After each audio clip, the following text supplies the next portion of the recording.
Yes, nyikora mugia juang osechopo sama kendo wachako wakelonu jathum maro angla masani bendo wuok piny kendo biro marach kabisa, yani tiende ni obiro matek. Iluonge ni yes jatelo. Yes, kum nying mar kitambulisho luongra ni Godfrey Otieno.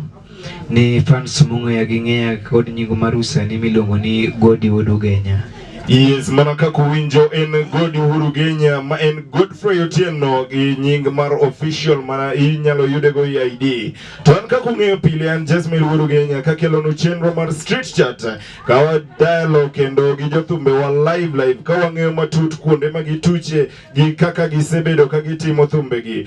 Godi Urugenya ichako thum higa mane babana? Okay, Godi Urugenya chako thum higa mar 2015 kadhi rumo.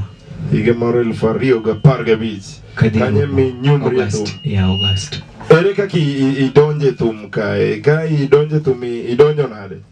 Okay, thum ne en gima ne nitie juogi. Kendo ne gima ne nitie remo. Diere moro kane pod asomo kumoro ni Kogere Primary School. Mano nitiere Sega Yuaya. Sega Yuaya. Oh, Yuaya. Yeah. Kanyo emana chake gi bunde.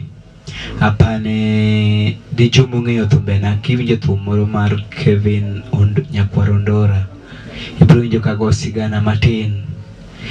Kanyo emana chake gi miluongo ni thum. Osiepene konaga ni Godi to chieng' ni moro ni bed jathum. Mano yudo ka ine band ng'ato utiyogo koso? No, mano yudo ka pod asomo. Osiepe mane kona ni Godi chieng' ni bed jathum.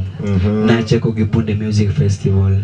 I think ni ielewa kanyo. Awinje. Yeah. Koro ki idonje pa thum kaki ya koro thum ni gimidwa ni icham. Ng'ano midonje tiende minyalo wacho ni baba ni kithum? Nyarongo.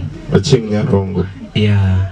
Thum ni endi kaka koro ni chake no. Yes. Nyaka sani. Mi time ni. Changamoto mage minyalo nyiso ani ikadhe matek mane minene itumka? Okay, kachako kode matek mwaneno to ng'eny, lakini kachako ni kod achiel kuom apar maseneno. There is a time na pango launching mar Kogalo CD. Kogalo biro. Na pange ina mta Mathare. Yeah, I was the organizer. Na organize kila kitu. To Kogalo na mia na support mar someone to tents. Yeah. Koro kana by then na Jamjengo. Nini Jamjengo kanya spend 10,000. Mana ni gimalich. Sure. Yeah. Koro na they organize ma chulo gimora mora ma wachako thumba isa par gachiel. Kendo nwachoro ka jothumbe gi ne onge joma ng'eny no ohero mar biro.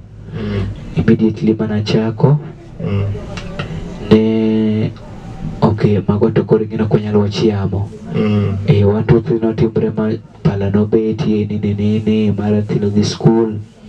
Shoni no ng'ad kamano 10,000 chano flow tipi.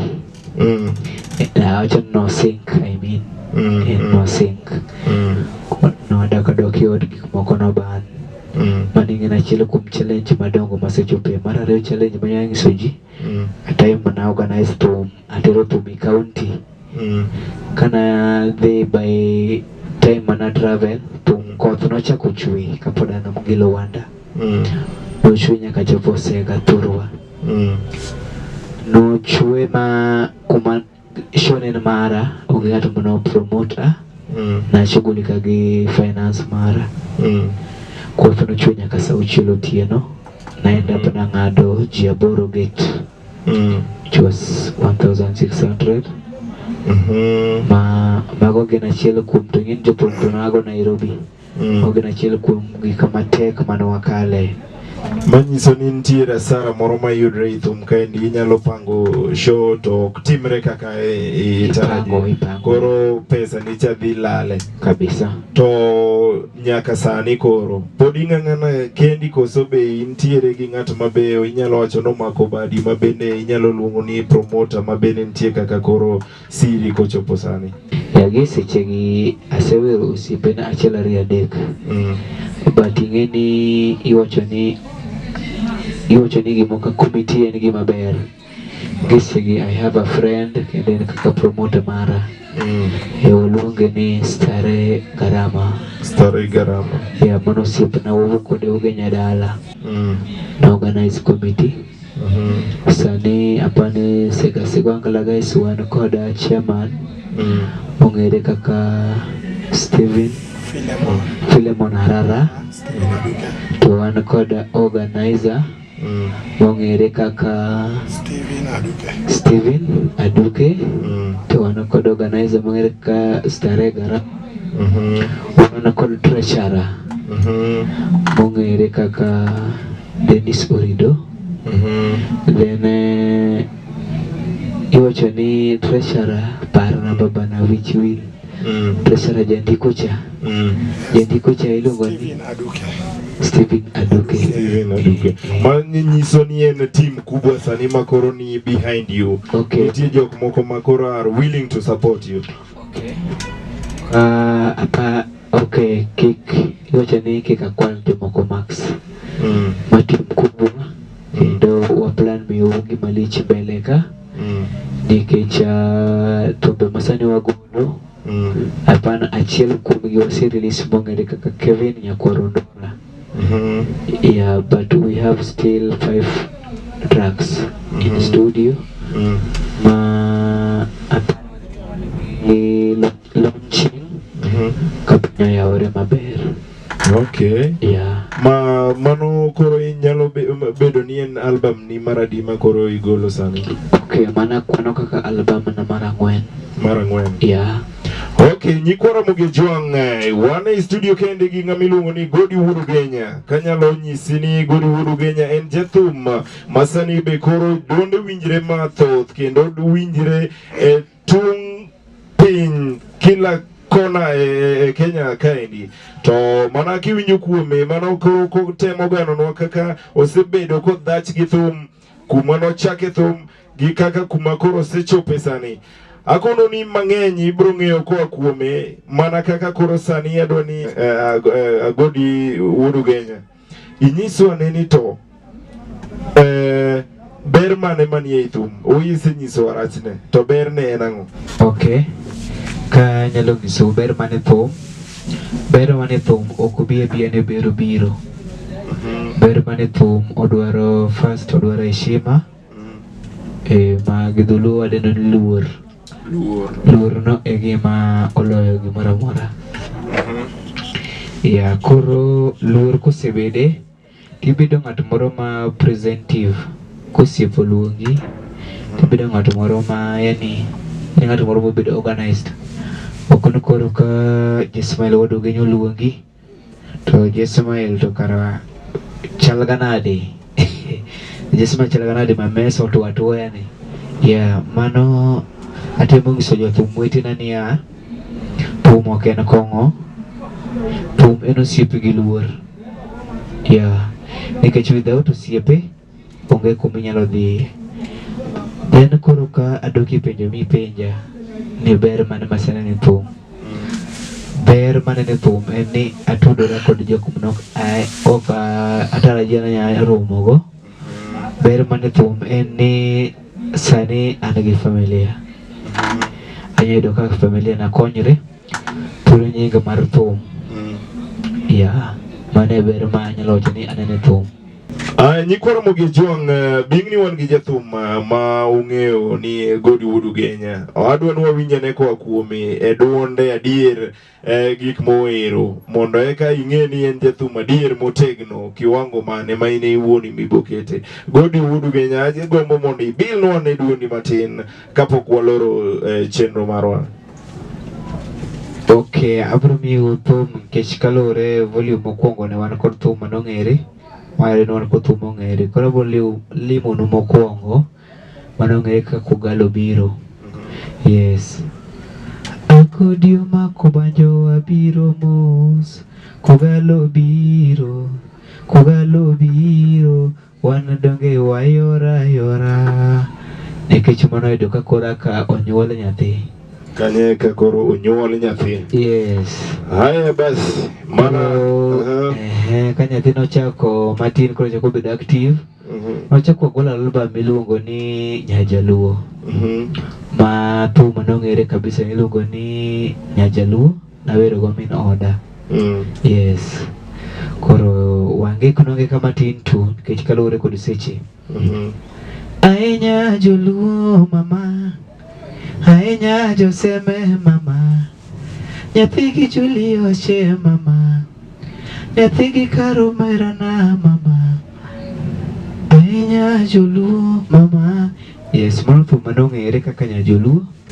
Okay, nyikora Mogejwang ka koro watieko chenro mar duond jothumbewa ma iluongo ni Street Chat Show, ma wawinjo koa kuom jothumbewa, promoters, wawinjo kuom koa kila ng'ato kata kuom mafans, ok en jothumbe kende, ma wabokelo nu jok mopogore opogore kaendi mana kaka wasebedo kwatimo. To ka koro watieko chenro ma kawuono, anyalo gombo mana mondo mi Godi Wuod Ugenya onyiswa ne e dakika machuok ni to kuom jothum kata ng'at ma nigi gombo mar bedo jathum ma samoro podi ok odonje i thum, ang'o gang'o ma ohitajika mondo tim mondo mi koro ochak tij thum? Advice mane minyalo nyiso ng'at ma piny ma nyalo gombo mondo bede kaka in koro sani? Kaluwore kod penjo mipenja, abiro duoki chien matin. Thum kidwa bedo jathum maber, nikech Godi to nochaka ki en koka ojoin jomachielo. Akuonga golo album na mokwongo, though gima nadoga realize ni kidwa bedo jathum maber, kuonga okay kaka asewacho ni heshima kod luor no kusebede ma jathum moro ma at least ing'eni sani Godi kiromo to Godi biro ng'isi ni bwana dhi mos. Thum ok tim kama lakini ing'eni kemo ka direct ibiro donje gi wi, ibiro pitia sana. Koro ng'ato ka Godi biro ng'isi ni bwana tima wema. Koro gima nyalo ng'iso jothum ma piny gina luor no, then wakwongo wajoin jok mosetimre nade osebede i thum.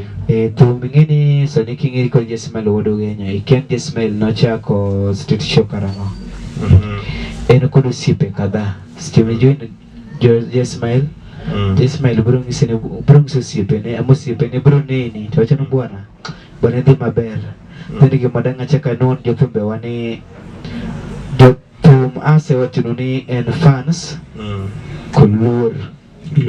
Koro anyalo gombo mana mondo mi nyise jopiny kuonde ma thumbe ni nyalo yudre, ka in gi YouTube channel ni tiluongri nang'o kacha, mar mondo mi ng'at ma gombo winjo koa kuomi kata gombo winjo thumbe ni nyalo yudie. Nyisgi ane Facebook, Instagram ka in gi page, ma mondo mi koro ng'at ma is willing to support you nyalo join kacha to nyalo like page ni.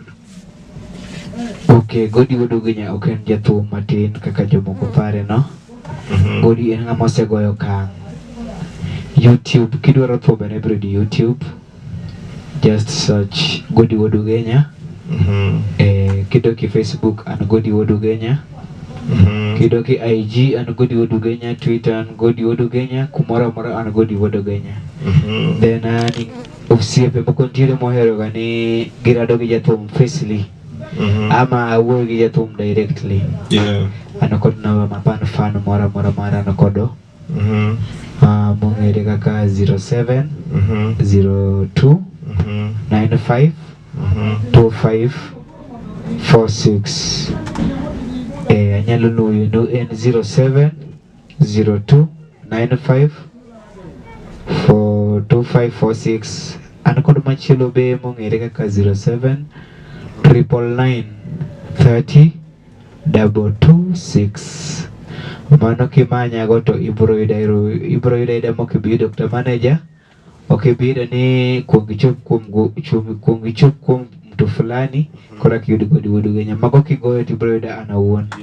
Yeah. Nyikora Mogejwang kanyo ema koro wachopo giko mar chenro marwa mar Street Chat Show kawan gi Godi Wuod Ugenya. Ka koro watieko an Jesmael Wuod Ugenya ka kung'eyo kan GTK Studios kaendi ema wantiere to pile.